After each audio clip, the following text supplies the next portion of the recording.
Bueno, entonces otra vez, muy buenas noches a todos. Vamos a dar inicio entonces a nuestro curso de visión panorámica del Antiguo Testamento, ya unidad 24, y vamos a estar hablando de los profetas menores. Va a ser la segunda parte de la revisión de estos profetas menores. Vamos a ver entonces el día de hoy Jonás, Nahum, Habacuc y Abdías. Bien. Entonces, ya saben cuál es la dinámica. Vamos a revisar entonces lo que estaba pendiente de las tareas, espacios para socializar lo que hemos visto. Ya saben ustedes que están estudiando los materiales con un propósito también, de manera previa a la clase. Vamos a revisar esos puntos más importantes que resaltan en el estudio, en la revisión, la observación de cada uno de nosotros. Y vamos a mirar también cómo, de una u otra manera, esto que aprendemos en esta clase también debe dejar ese esa lección aprendida para aplicar en nuestro día a día. En cuanto a las tareas que teníamos pendientes, de revisar la guía de lectura y los videos, entonces como ustedes saben, les pedimos que por favor allí en el WhatsApp nos van a indicar si leyeron vieron los videos, si leyeron la guía, porque eso también va a ser para calificación. Nosotros allí ponemos esas tareitas como tal y conforme a lo que ustedes respondieron, allí vamos agregando también esas calificaciones, ¿no? Para obviamente al final validar que pues todos hayan tenido ese compromiso al 100%. O por lo menos cercano, ¿no? Por lo menos un 110% y por ahí, ¿no? Listo, versículos entonces para memorizar el día de hoy, ¿no? Aunque el pasaje, la guía tenía un versículo muy bonito que vamos a ver al final, o bueno, en un rato.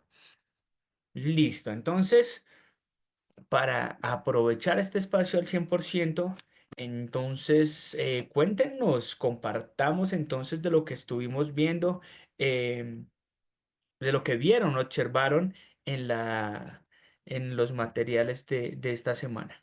¿Quién quiere iniciar?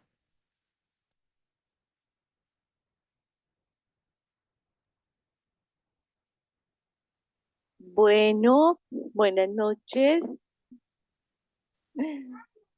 Buenas Eh, noches, yo, Esperancita. yo hice un breve resumen de cada libro y entonces, bueno, el libro de Jonás es una historia narrativa que nos habla de la gracia y la misericordia de Dios y su deseo de salvación para todos los seres humanos. También nos muestra el poder de Dios sobre la naturaleza. Porque hay que ver cómo Dios envía a Jonás a predicar a ese pueblo de Nínive, a esa nación, y él realmente no quiere ir porque él conoce que es una nación de personas malas y entonces él se niega, pero vemos cómo finalmente no se puede ocultar y tiene que ir a cumplir, pasando por tantas cosas, tiene que ir a cumplir lo que Dios le encomendó y vemos también cómo todos creen y se arrepienten y se vuelven al Señor y pues vemos ahí su gran amor y misericordia también como el Señor le muestra a Jonás qué tan importante es por medio de esa planta que pone y que él se enoja porque en un día crece y al otro día se la destruye el Señor. Entonces le dice que mira qué importante si él no hizo nada para que esa planta creciese y se afecta, cuánto más el Señor por un pueblo donde hay vidas, donde hay personas que se deben salvar. Entonces le da como una muy buena lección. En cuanto al libro de Nahum, declara la soberanía de Dios, la justicia y el juicio y reafirma que el Señor no dejará sin castigo al, pues, al que se lo merece o al culpable. También ese es el profeta que anuncia la destrucción de Nínive y em, es una continuación del libro de Jonás, dice que es con un intervalo de 150 años entre uno y otro. Ambos son parte de la relación, relacionada de la misma historia moral. El libro de Habacuc, este profeta cuestiona al Señor que por qué permite que exista el pecado en la nación de Judá, eh, y por qué Dios usaba a Babilonia para castigar a Judá, siendo los caldeos y babilonios aún pues más malos, ¿no? También el libro de Abdías nos habla de la traición y el orgullo de esa nación de Edom, el juicio de Dios contra ellos y muestra cómo Dios odia el pecado. Y ese es Ok. el resumen. Gracias. Excelente. Muchísimas gracias, Esperancita. Qué buen resumen. Bien, ¿quién más quiere compartir con nosotros? Eh, ¿Qué le digo yo? Ferchito, Por ahí. Ah, yo, Esperancita, cuéntanos. yo desarrollé el cuestionario, ¿lo puedo desarrollar en la clase? ¿Acá? Mejor dicho, Eh, ya lo hice, pero leerlo, no sé. Yo hice eso. pero, pero, pero, digamos que ahorita vamos a compartir es el resumen de la clase. Entonces, que tiene que ver con Jonás, Nahum, Habacuc y Abdías. Sí. Ah, Entonces, ya. si tienes algo Pues, de... ahí se fue, ¿qué pasó? Aquí estamos. Ah, pues yo hice el cuestionario y escuché los videos, los vi, sí. Ok, listo. Bien, eh, entonces digamos, para esto, allí en el grupito de WhatsApp, ahí nos indicas que leíste los materiales y demás. ¿Listo? sí, Para que señor. puedan hacer ese Sí. seguimiento. Yo desarrollé la lección 32. Yo la Ex- desarrollé, la mandé a imprimir y la desarrollé. La Excelente, tengo en muchas gracias. físico. La Súper, tengo, súper. la tengo en físico. Eso hice, pero yo escuché los videos, los Listo, vi, entonces, leí. allí en el WhatsApp lo pones porque después vamos a calificar eso y para tenerlo allí, que no se te vaya a pasar porque si no después, imagínese una nota cero, no aguanta. Entonces, no, allí Listo. nos lo pones, ¿listo? Bueno, listo. Gracias, Esperancita. No, señora, ustedes. No sé si de pronto alguien quiere compartir algo más de la Eh, lección de hoy. sí, me gustaría, pues, hay algo que me llamó la atención y fue una parte de Jonás que yo no lo había visto quizás así, o sea, me parecía el colmo que no fuera a decirle a los de Nínive. Terrible ese muchacho, ¿no? Para meterle Terrible, una ¿no? cachetada, hola. Pero cuando miraba como a profundidad el tema de que Nínive realmente era una ciudad donde, o sea, había mucha violencia y era una ciudad que, eh, pues que manejaba como brutalmente el tema militar, ¿no? Ujú, Entonces, como que vi un poco la posición de Jonás, ¿no? Frente a Nínive, pero también entendí que a veces somos así, a veces, a veces vemos como, no sé, por ejemplo, que no hay salvación para, no sé, para alguien que está en una cárcel, o no sé, o no sé cómo explicarlo. Es como que vemos como el pecado muy grande y nos cuesta ser compasivos eh, con ellos, ¿sí me entiendes? ujú. No sé cómo explicarlo. O sea, eso me llamó la atención, que en realidad Dios decía que el pecado, o sea, si alguien realmente se arrepiente, de su pecado, Él está dispuesto a perdonar. o sea, si alguien realmente cambia de dirección, está dispuesto a perdonar y eso me pareció eh, algo que a veces nosotros no, no tenemos esa compasión, ¿no? Y también me pareció como interesante lo de Edom, que no había visto mucho de la verdad de Abdías, que ellos eran muy cercanos y que, o sea, que eran como parientes, ¿no?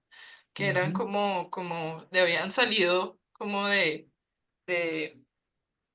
eran descendientes de Saúl y que en realidad ver cómo ellos, en vez de ayudar a los israelitas, realmente lo que hicieron es irse en contra de ellos, pues Dios no lo dio por sentado, o sea, realmente él lo estaba mirando. Él estaba mirando su manera de actuar, como estaba mirando la manera de actuar tanto de Babilonia como de Asiria, y que cada uno iba a tener su respectiva retribución frente a su pecado.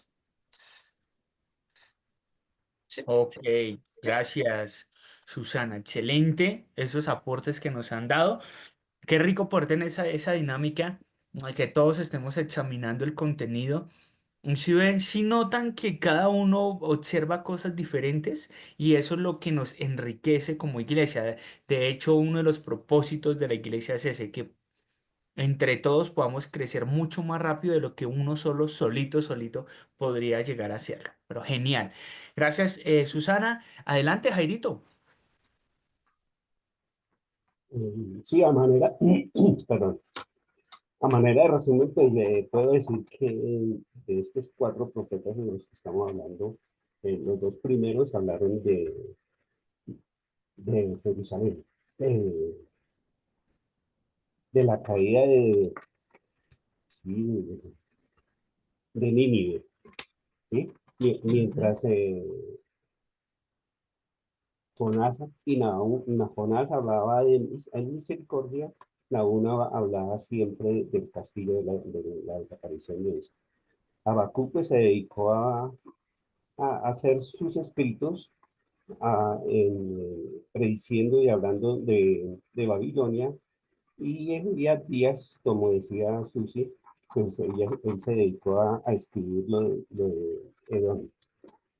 Eh, para exaltar, de pronto para notar que de los cuatro profetas, el único que visitó el sitio de donde estaba profetizando fue eh, Jonás, que fue a Nínive, capital de Asiria. Y los otros pues simplemente lo hicieron dentro del pueblo de Israel para hacerle notar a los primos israelitas que Dios es el que tiene el control de todo, el control de absoluto. Me llamó la atención mucho en los videos, cómo el grupo, que me imagino que es un grupo que trabaja en eso, notan y califican o miran a Jonás como un profeta malo. Y es que realmente él se dedicó como a pelear y a buscar su propio bienestar y sus propias decisiones, podría decirlo yo. Y el Señor siempre le hace la corrección, pero me encanta la forma de la corrección que el Señor, yo le veo tanto cariño y lo hace entrar en razón. Eso así como a grosso modo del material y de los videos que observé. Ok, muchas gracias, Jairito, por tu aporte. Genial. Bien, ¿qué nos falta entonces por participar el día de hoy? Yo, Geraldine, Ángela también. adelante. Algo cortico, solo es impresionante cómo hay personas que sin conocer de Dios pueden llegar a creer así tan rápido como ellos de decir, bueno, todo el pueblo, los de Nínive de repente a arrepentirse, lo de los marineros también, en cómo nosotros que hemos escuchado, que hemos estudiado sobre Dios, a veces somos un poco más, nos ponemos como más peros Mm, cuando a aquellas personas, a esas personas simplemente de una vez es como, a veces se les ve el cambio así inmediato y es como, wow, sorprendente. Así es cierto. Gracias, Geraldine. Eh, ok, ¿quién más quiere compartir? Falto yo. Ah, bueno, ¿quién más está por ahí? Si Yo. alguien más dijo, Ah, démosle entonces la palabra a Angelita. Ángela, por favor, adelante. sí, bueno, pues en resumido, así, lo que vi es que, bueno, en Jonás nos da un mensaje que era de misericordia. Dios cómo le enseña a través de la planta, ¿sí? El ejemplo de la planta. Lo que me llama la atención de todos los libros es que Dios es el único que puede predecir el futuro. O sea, Ujú. que nosotros, Sí, los hombres, no, que nos llama también a predicar sobre el arrepentimiento.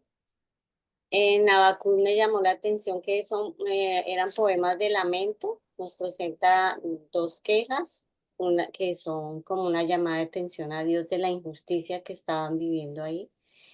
Y, y la otra, y las respuestas que daba Dios, ¿no? Que él era consciente de que el pueblo que utilizaba Babilonia para hacer su justicia, pero que otro que me llamó la atención, que Dios nos enseña cómo mantener el control sobre todas las naciones y Él sabe lo que está bien, ¿sí? Que nos da un mensaje como de esperanza, de a pesar de que hay mucha maldad, mucha destrucción, Él por su misericordia y su amor siempre nos va a presentar como una salida. Yo lo veía así como en todos los libros, como esa bondad, como esa esperanza de restaurar del juicio de Dios. Y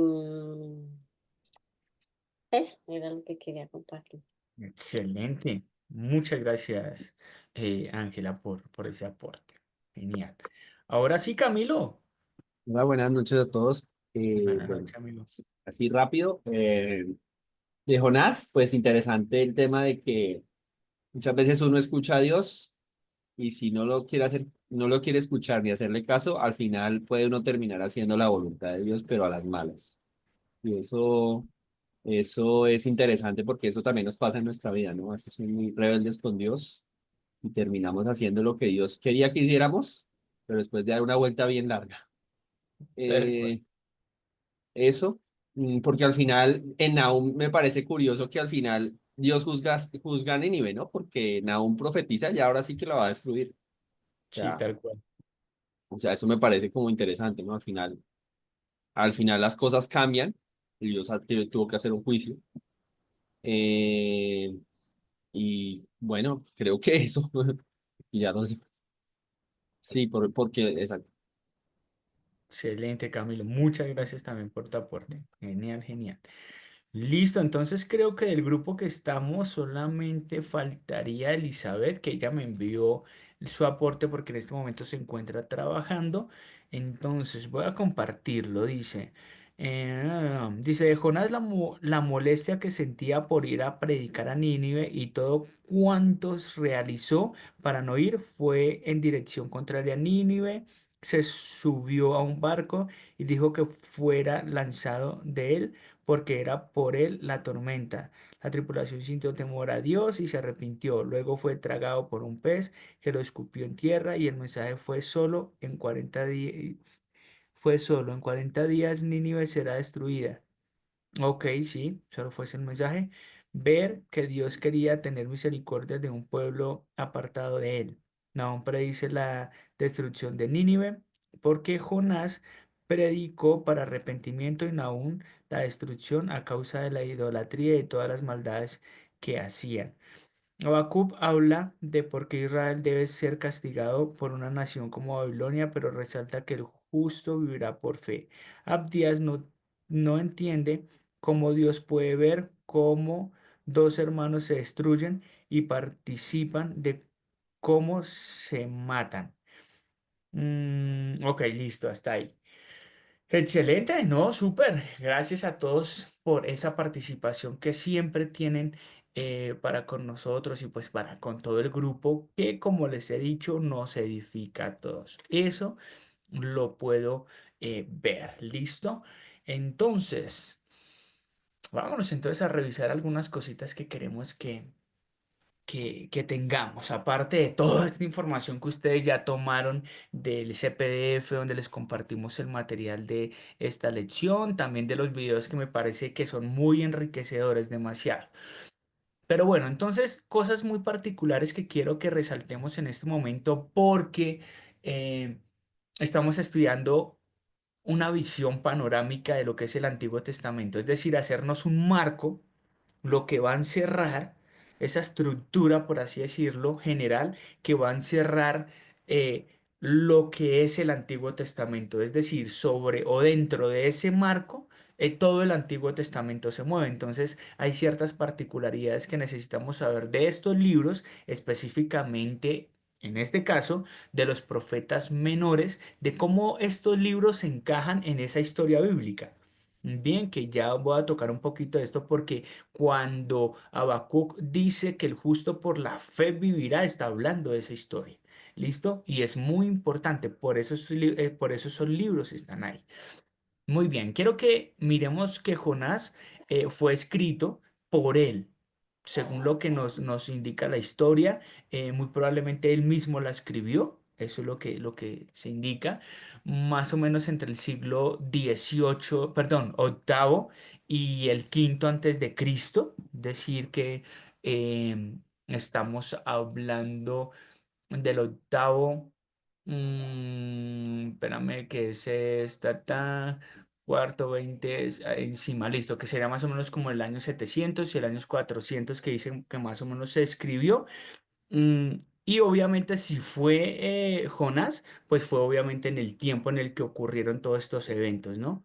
Entonces, aunque el tiempo que dan por la datación del libro, entonces dicen que más o menos en ese periodo, pero si fue él, entonces fue obviamente cercano al evento como tal que ellos vivieron ahí. Eh, listo, permítanme un momento.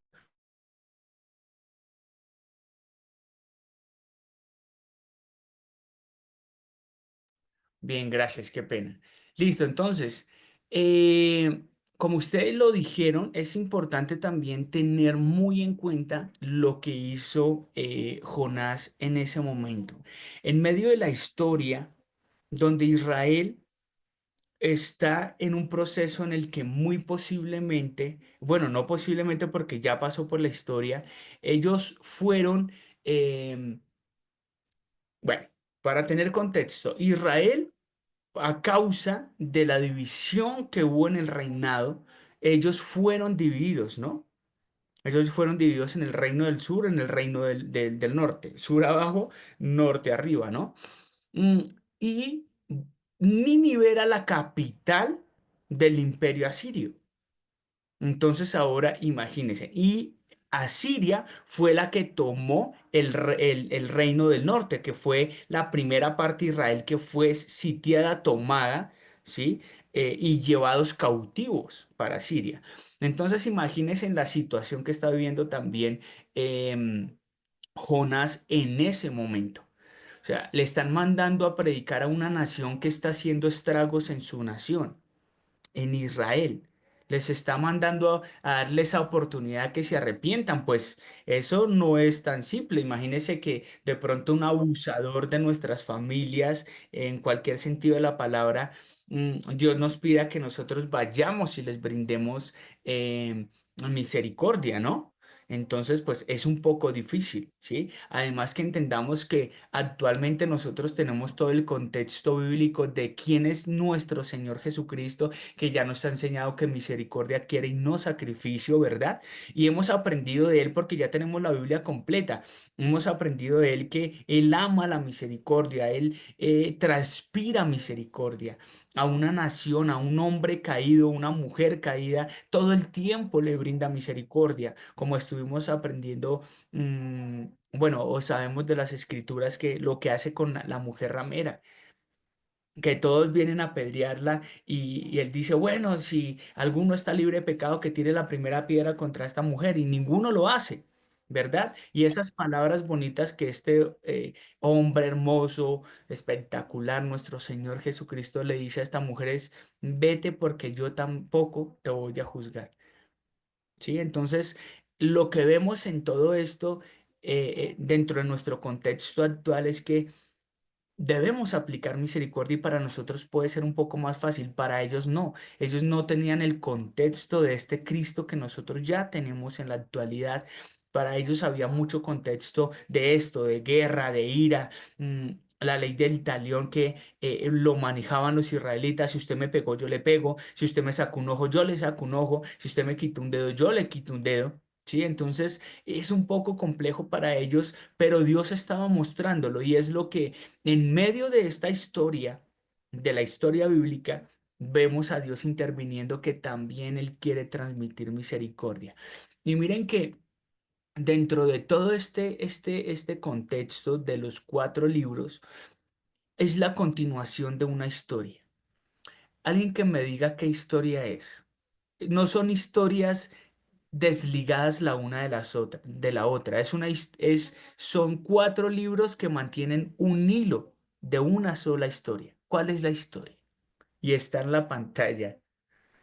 A ver quién me dice. Seguro el domingo le damos doble tinto. Bueno, los que pueden estar en la iglesia. Y doble pan también. ¿Qué Supongo historia? yo, supongo que la continuidad es llevarnos a Cristo, La continuidad, llevarnos a Cristo. Sí, es cierto, es verdad. O porque, sea, no digo que todos los mensajes y todo siempre van a conducir a Cristo. Claro, tal cual, es ciertísimo, pero ¿qué historia se está hablando? ¿De qué historia están haciendo parte estos libros? Pero lo que dice Jairito es cierto, solamente que la respuesta es algo un poco más específica. ¿Los gentiles? No. No, es una historia que se está construyendo ahí, digamos, si nos ponemos en ese momento de la cronología, se está construyendo una historia. Pues la venida del Mesías, o sea, tenía que proteger la tribu de Judá para que se cumpliera la profecía. Entonces, Muy bien, es esa historia del Salvador. Y esa historia del Salvador no solamente es allá en el año cero cuando Él nació. Esa historia del Salvador es desde la fundación del mundo porque la Escritura dice que Él ya nos tenía en su mente. Bien, y más cuando el hombre cae, y allí en Génesis 3:15 se dice que para que el hombre no siga estando apartado de Dios, Dios iba a enviar una solución, iba a enviar a un nacido de mujer, que es nuestro Salvador. Y desde ese momento se empieza a escribir nuestra historia de salvación, que es nuestro Cristo. Y Dios empieza a mover fichas por todo lado en el mundo. Y en ese Medio Oriente, allá en el Oriente, eh, empieza a levantar una nación, ¿verdad? Empieza a generar un pueblo, a darles unas ordenanzas, darles un pacto. Empieza, o continúa más bien, con esa historia de nuestro Salvador para llegar luego al momento en el que entra, pero con todo un contexto. Si ustedes ven, antes de que llegue Cristo ya tenemos muchísima información de Él, de cómo va a ser el proceso, quién es Él, para qué es lo que iba a solucionar, de dónde iba a venir, mm, mejor dicho.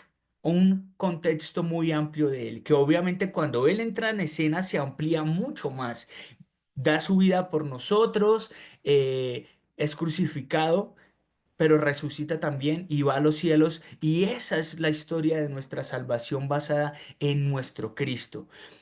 ¿Y por qué lo decía que estaba en pantalla? Porque cuando Habacuc dice el justo por la fe vivirá, esa fe de la que está hablando es esa historia.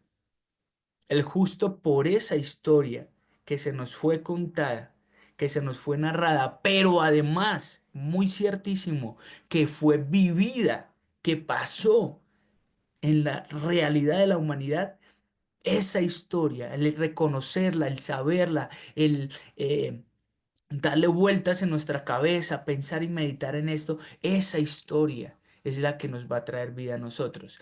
Y esa es la historia que estos profetas estaban siguiendo construyendo a través de los sucesos que padecieron. Sí, padecieron junto a la nación de Israel, ya sea Israel del norte o Judá en el sur. Esto es lo que iba a seguir construyendo esa historia. Vemos que, en efecto, como lo decíamos en cuanto a Jonás, Dios muestra misericordia en medio de ese proceso. Miren como Ángela lo dijo. De Israel iba a salir el Salvador y más de la tribu de Judá iba a nacer, iba a brotar el Salvador para la humanidad, ¿verdad? Así que Dios tenía que conservarla. Pero mire lo que estaba pasando.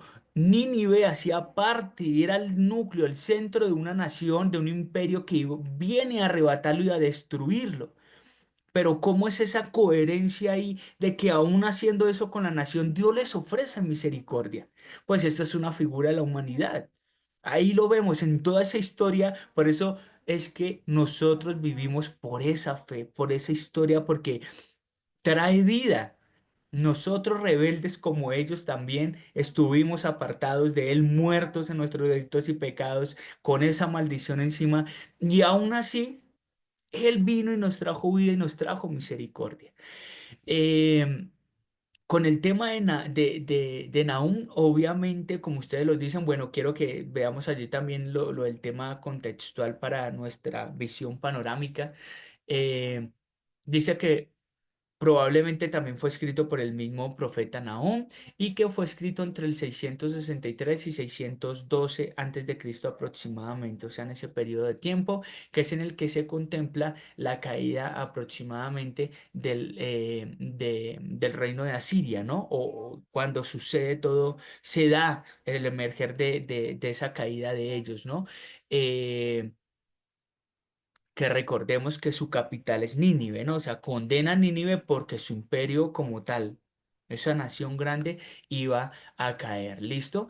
Y es importante porque dentro de la historia Israel no iba a quedar replegado a ser un esclavo de esa nación. Tenía que seguir el flujo de esa historia que al final iba a redundar en que la nación otra vez iba a ser medianamente libre para que el Salvador pudiese nacer de allí, ¿no? Luego tenemos a Habacuc, que dice que fue posiblemente también escrito por el mismo profeta entre el 620 y 600 Cristo, 605 antes de Cristo. Bien. Eh, y anuncia específicamente la caída de Babilonia. ¿Listo? Eh, pero recordemos que mm, ese anuncio, ese Babilonia, eh, es el que viene y es el que hace eh, eh, derrota como tal al imperio asirio, ¿no? Fueron los que estaba primero el imperio asirio, luego viene Babilonia y conquista toda esa zona y acaba con el imperio asirio y ellos quedan en el poder. ¿Listo? Como Babilonia. Entonces cae el imperio asirio. ¿Por qué? Porque vino Babilonia y los conquistó y arrasó con todo y quedaron en el poder. Pero para Babilonia también iba a haber un castigo. No se iban a quedar con eso. Porque recordemos que es Babilonia que bueno, ya con Asiria, el reino del norte fue destruido, conquistado, se los llevaron cautivos por Asiria. Viene Babilonia, conquista Asiria y conquista pues las tierras que ellos tenían, es decir, también al reino del norte, pero les faltaba el reino del sur.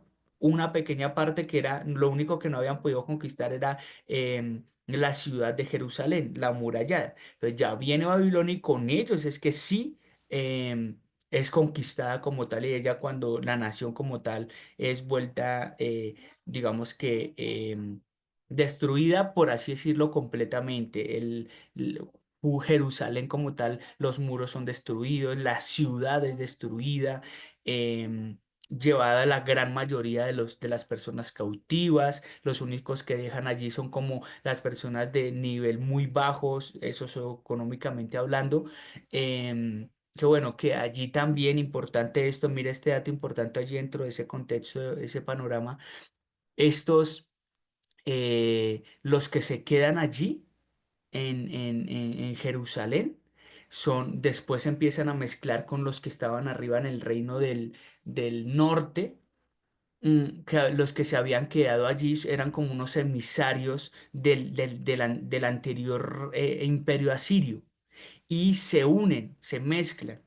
Y los asirios con los judíos que quedaron por ahí, israelitas y demás, de ellos son de los que nace como tal los samaritanos, que después son algo importante dentro de la historia bíblica, ¿no? Entonces, para que lo tengamos en cuenta también allí. Muy bien, entonces viene luego Abdías, alrededor más, bueno, dice que también él fue el autor muy posiblemente de este libro, fue escrito alrededor del siglo 6 antes de Cristo, es decir, más o menos como el 500 por ahí antes de Cristo. Y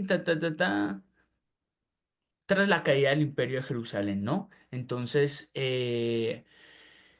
ya, ¿qué es lo que pasa acá? Como ustedes lo dijeron, en el proceso en el que Babilonia está entrando a tomar, bueno, destruye a Siria, o no la destruye, sino toma posesión de su gobierno, ¿verdad? Y obviamente de todas las tierras que habían conquistado, es decir, reino del norte y parte del reino del sur les faltaba Jerusalén. Entra a Babilonia, posee todo eso y adicionalmente Jerusalén. Cuando ellos entran, entra una figura, entra ahí un personaje mm, clave para ese proceso y son los edomitas.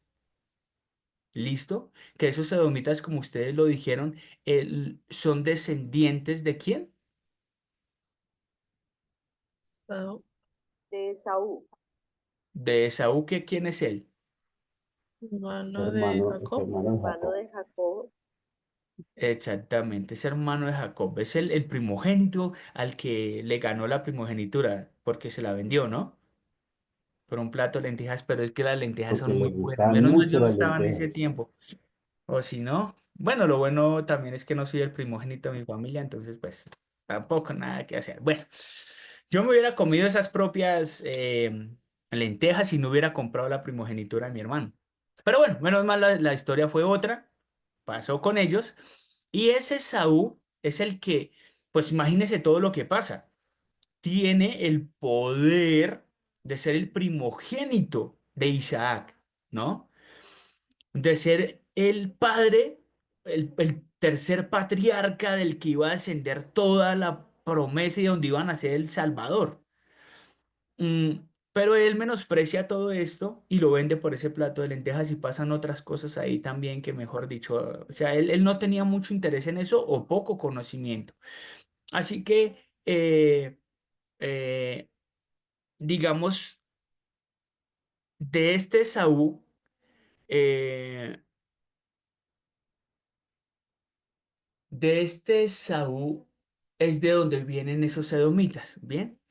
Y esos edomitas son los que en su momento apoyan a Jerusalén, perdón, a Babilonia, para que ellos entren y pues puedan hacer todo esto que tenían que hacer de terminar de conquistar al pueblo de Israel. Así que ustedes ven ahí que en cierta manera Esaú es hermano de Israel, ¿verdad? ¿Cierto que sí? Tal cual. Sí, Exacto. Era hermano de ellos. Y en vez de ayudarlos, lo que hizo fue venderlos. Y esto es lo que allí en Abdías, en el libro de Abdías, eh, se, se trata, ¿no? O sea, por esto es que viene el juicio como tal a ellos, que Dios iba a entrar también y los iba a sentenciar por haber hecho lo que habían hecho, de haber vendido como tal a su hermano. ¿Ok? Ahora, esto nos da un contexto, todo esto van a ser elementos en los que en el estudio de las escrituras ustedes van a tener muy... em, o bueno, son elementos muy importantes que sí o sí los va a ayudar, porque cuando estudien algún pasaje o cuando estemos estudiando acerca del tiempo de Cristo, de todos estos mensajes que Él trae, de lo que Él está hablando, pues todo esto que estamos estudiando es un gran contexto de estas verdades, ¿ok? O sea, es bien importante que lo tengamos ahí en nuestro radar. Ahora, como les había indicado inicialmente, es importante eh, que nosotros veamos que esta historia no es algo provocado porque sí, porque los astros se sincronizaron y mejor dicho, por la casualidad de la vida, mejor dicho, de un gusano salió la supercomputadora del mundo con inteligencia artificial y demás. No, no es por ese tipo de casualidad, es porque Dios lo había planeado no para que pasara de esta manera, pero sí utilizó esos eventos para que esa historia de nuestro Señor Jesucristo, que culminó allí con el proceso de salvación, se pudiera dar. ¿Listo? Y es importante. Si ustedes revisan cada uno de estos libros, lo que pasó allí era importante. ¿Listo? Que cayera una nación, que cayera la otra, que viniera el imperio, obviamente como juicio de Israel, pero al fin de cuentas, al final de todo esto, como vamos a seguir viendo, el pueblo de Israel va a seguir vigente, va a haber un pequeño remanente que es del que iba a venir nuestro Señor Jesucristo. ¿Listo? ¿Cómo vamos hasta ahí entonces?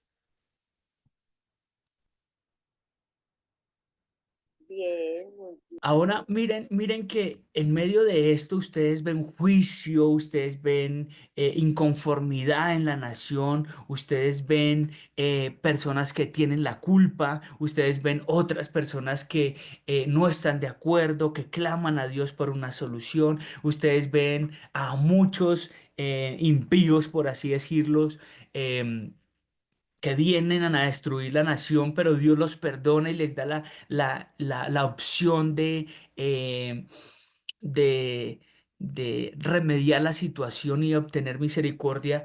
En todo esto nosotros vemos el carácter de nuestro Dios, que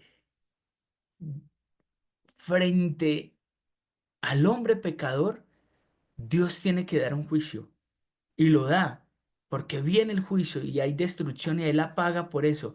Pero Dios es misericordioso, demasiado misericordioso y es bueno verlo y entenderlo aún en estos eventos tan importantes de la historia de nuestra fe. Es importante tenerlo allí. ¿Listo? Entonces, mis hermanos, recuerden que ustedes vivirán por fe.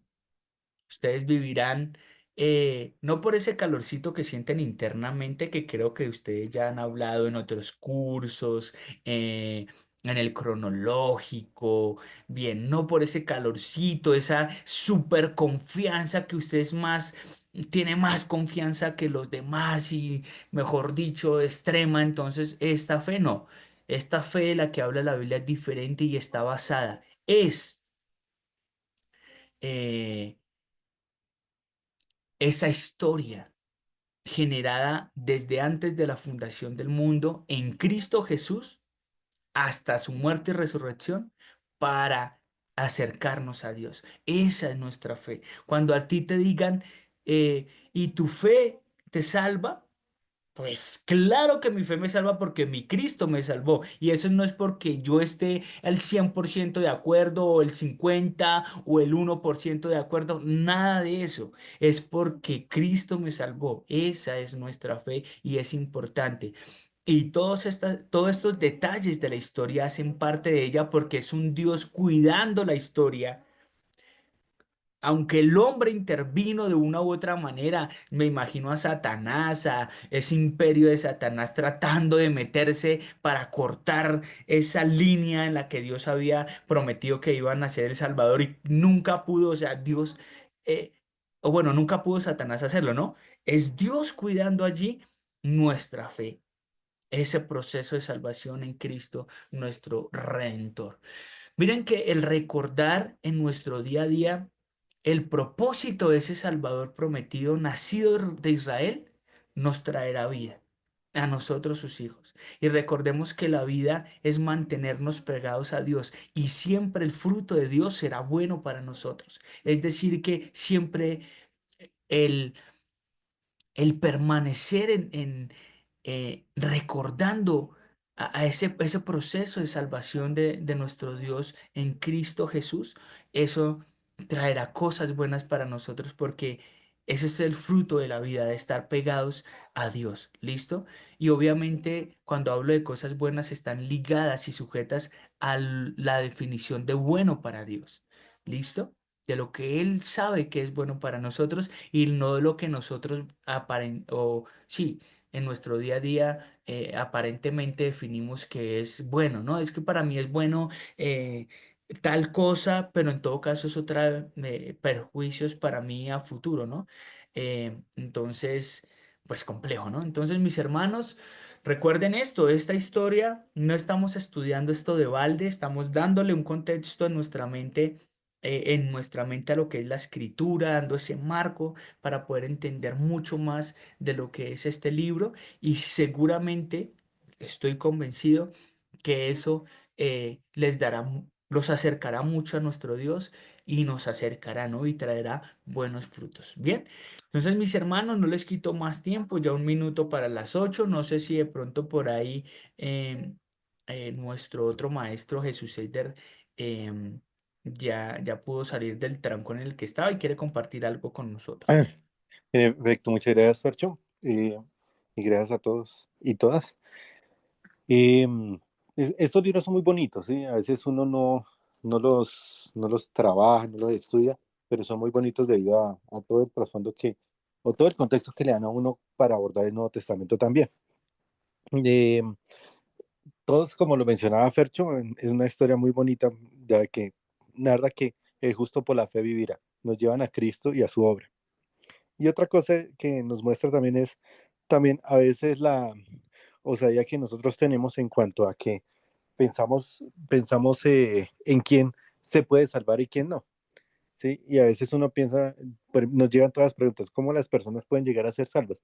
Por medio de la palabra de Dios, porque, por ejemplo, Jonás fue y predicó que la palabra de Dios. Entonces no es por milagros, no es por nada, sino es por escuchar la palabra de Dios. Entonces muy bonito y cada vez nos recuerda, todas las historias nos enmarcan siempre al Señor Jesucristo.